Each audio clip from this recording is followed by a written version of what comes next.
በረከታችሁን ለመቀበል ተዘጋጅታችኋል? እንግዲያውስ ዛሬ ምሽት ልዩ የበረከት የቀጥታ ስርጭት ከነቢይ ደረሰ ላቀው ጋር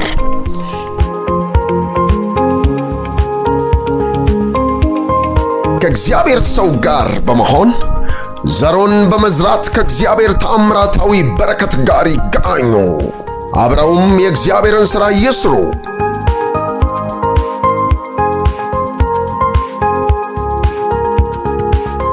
በዩቲዩብ፣ በፌስቡክ፣ በአኖይንቲንግ ቲቪ ቻናል በቀጥታ ስርጭት ዛሬ ከምሽቱ 3 ሰዓት ላይ ይጠብቁን።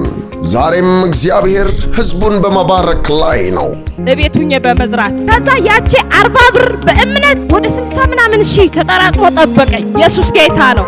10 ሺህ ብር ከየት እንደመጣ አላውቅም። ወሩን ሙሉ ሳይቋረጥ በየቀኑ ብር አካውንት ላይ ከየት እንደሆነ አላውቅም። አንድ ወር ውስጥ መሬትና ቤት ገዝቻለሁ። 200 ሺህ ብር አገኘሁ። አካውንት ላይ የሚገቡ ባንክ ሜሴጆች አሉ። ከዛ ከናጥሩ ከነምናምኑ 800 ሺህ ብር ተገዛ። ኢየሱስ ጌታ ነው። ያ ቤት ከገዛው በኋላ ኮንቲነርም ሱቁም ዘራለው። ከዛ በኋላ ኮንቲነር ገዛው፣ ሱቁም ከፈትኩ። ምን የመሰለ ቤት ሻንጉል ጉሙዝ 40 ሺህ ብር ላከልኝ። የኔ ጌታ ኢየሱስ 23 ጊዜ አትርፍፎ ባርኮኛል። ዛሬ ምሽት ከምሽቱ 3 ሰዓት ላይ በቀጥታ ስርጭት ይጠብቁን።